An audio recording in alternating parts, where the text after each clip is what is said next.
Welcome today. We'd like to welcome you to the mandatory reporters training that we put together. We do this to inform you as to the requirements of a mandatory reporter and who is a mandatory reporter. Today we're fortunate enough to have the following individuals, and we'll introduce them now to you in helping us with these presentations today. To my immediate left is Kathy Ross from the Department of Human Services.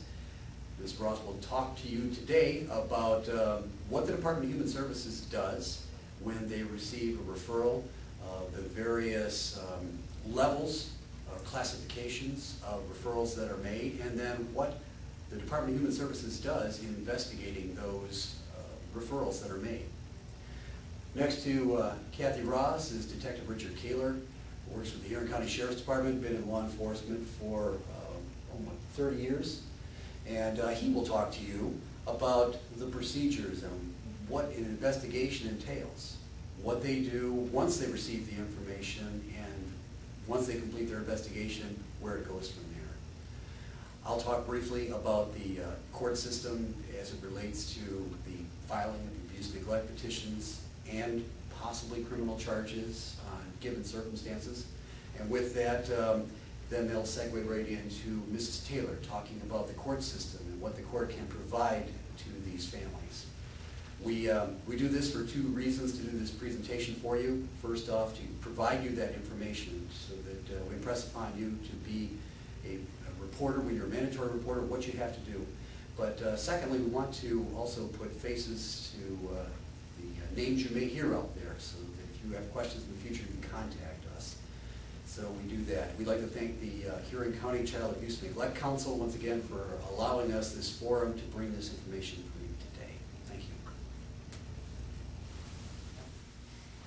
Our department receives all referrals of child abuse and neglect.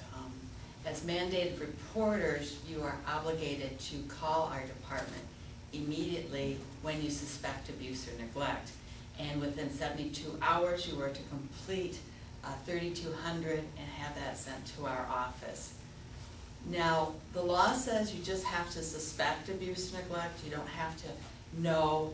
I always tell people that if you have maybe just some uncomfortable feelings about a situation, you don't know if it's abuse or neglect, you're not sure, you think it might be abuse or neglect, please feel free to call our office, because once you report that information as you're legally obligated to do, and then you call us, that decision then becomes our responsibility to decide whether or not that's investigated for abuse and neglect.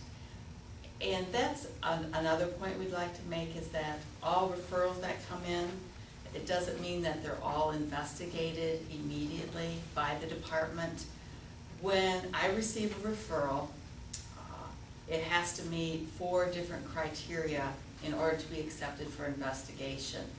The first criteria, when you call the DHS, is that child 18, under 18, and that's chronological age. If you have a vulnerable adult who is 26 acting on a level of a 10-year-old, for the purposes of this presentation, that is not appropriate for child abuse and neglect. The person has to be under 18.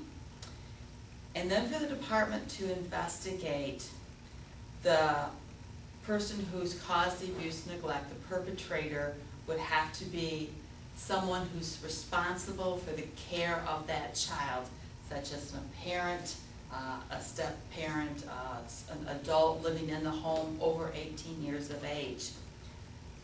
So if you have the next door neighbor who might be abusing your child, or a teacher, it's appropriate to call our agency and to let us know of the suspicion of abuse and neglect, but that is not something that we would investigate.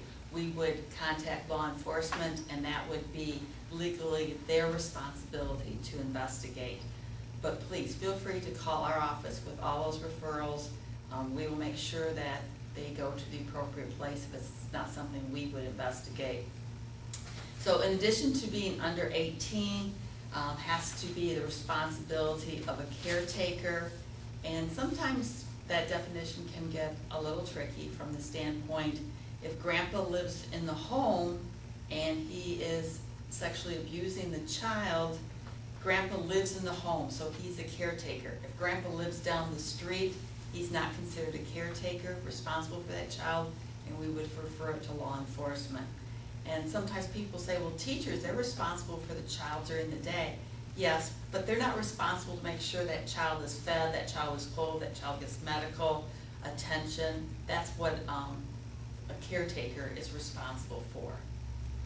The third thing I have to look at when I receive a referral is if those allegations were true, would they be abuse or neglect? There is often a difference between the legal definition of abuse or neglect and someone's maybe emotional response to a situation with a child that's not good, but it's not abuse or neglect. Children, often we get what I call sometimes Monday morning custody referrals. The child just came back from, let's say, a weekend at dad's, and the child didn't take a bath the whole weekend. They ate nothing but cold pizza the whole weekend. They stayed up till, midnight and didn't get up till, noon the next day. Those types of things. Now, that's not exactly parent of the year material, but, the child was fed food and maybe not a balanced meal every time with vegetables and things like that, but they were fed.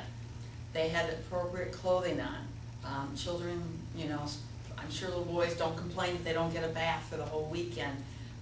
That child met, that parent met the legal definition of caring for that child.